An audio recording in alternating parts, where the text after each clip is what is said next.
The United Nations is urging Australia to protect its Great Barrier Reef, the world's biggest collection of coral. Located on Australia's northeastern coast, it's home to about 1,500 species of fish. Now, man-made coastal developments could damage the reef, already grappling with climate change. The World Heritage Committee is threatening to list the reef as a threatened ecosystem. Now, that move could have a big impact on the region's multi-billion-dollar tourism industry. Well, joining us now from Canberra is Tony Burke. He is Australia's Minister for the Environment. Minister, thanks very much for joining us here on CNN. The World Heritage Committee report, which was issued in Cambodia earlier this week, was quite critical of the Australian government's efforts to protect the reef. It says that the government basically not really doing enough. First, what is your response to that? Well, I don't necessarily agree with the thesis you've got of what they've concluded. In other parts of the report, they've referred specifically to the high quality of management of the Great Barrier Reef Marine Park Authority, which is a government authority. The important thing here is there are two sorts of threats to the Great Barrier Reef.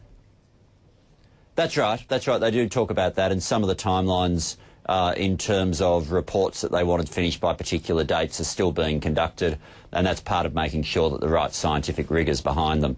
But there are two sorts of threats to the Great Barrier Reef. There are the threats because of the impacts of climate change, which is your more intense weather events, your coral bleaching issues, and also your issues there which are not specifically climate change but caused by the same thing, which is ocean acidification. Now, all of those issues are having a very direct impact on the health of the reef. Added to that, the biggest issue, far and away, even though the biggest campaign has been about port development, the biggest issue is about runoff from land. So when you get those major weather events, the agricultural pollutants, the aspects of sediment that make their way from land into the ocean become far and away the biggest of the threats that government, as a national government, can have a direct impact on doing something about. Okay, Minister, I would like to ask you, you did mention that point about port development, because the Heritage Committee actually have identified this as a major concern for them. They say their worry is that the Australian government will now allow new sites for coal handling facilities rather than expanding existing sites within the barrier reef zone. New greenfield sites which they say threatens the health of the reef. What do you say to that? I mean, is the Australian government prepared to open up entire new areas for port development, new facilities on that coastal zone? We have a strategic assessment, which is a legal process we have that then effectively establishes the rules up and down the Queensland coast. Now, that's being conducted at the moment. The important thing to note, though, is in terms of any approvals that have been coming from the federal government, or indeed from the state government for that matter, there have not been approvals coming through in any of the pristine locations. Similarly, one of the pristine locations which the World Heritage Committee had taken a particular interest in, a place called Balaclava Island, the proponent there, Xstrata, since the last year's meeting and this year's meeting of the World Heritage Committee have withdrawn their application. So while the World Heritage Committee continues to say they don't want any developments to go in the pristine locations, it remains the case that there have been none approved. There are a number of companies with applications, and there are legal processes that those applications trigger.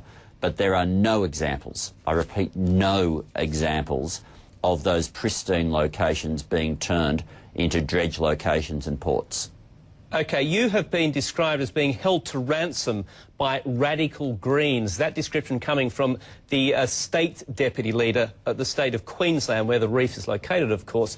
Is a tension between federal and state governments likely to have a negative impact on the Australian government being able to convince the World Heritage Organisation that it's doing the right thing, that it will get there in time, meet that deadline? Yeah, look, it was pretty colourful language that the Deputy Premier used against me. I think I was basically being pinned as being a hostage in some way. Look, the truth is all of the criticisms that the Queensland government have levelled at me because, and Queensland's one of the states of Australia, their criticisms levelled at me are quite simply because they think I've been too protective of the Great Barrier Reef. Well, that's a label I'm happy to wear, and I think it's a label that would only give confidence to the World Heritage Committee and to UNESCO. It'd be an enormous embarrassment, though, if they did put this in danger listing on the Barrier Reef, wouldn't it? Well, each year for the last couple of years, there have been campaigns predicting that it was about to happen. The World Heritage Committee have looked at it, looked at the evidence, and determined that at this point in time it shouldn't be put on the in danger list. Let's not pretend that the only issues that could contribute to the in danger listing are issues within the control of national governments. They're not. You know, some of them go to international action like climate change.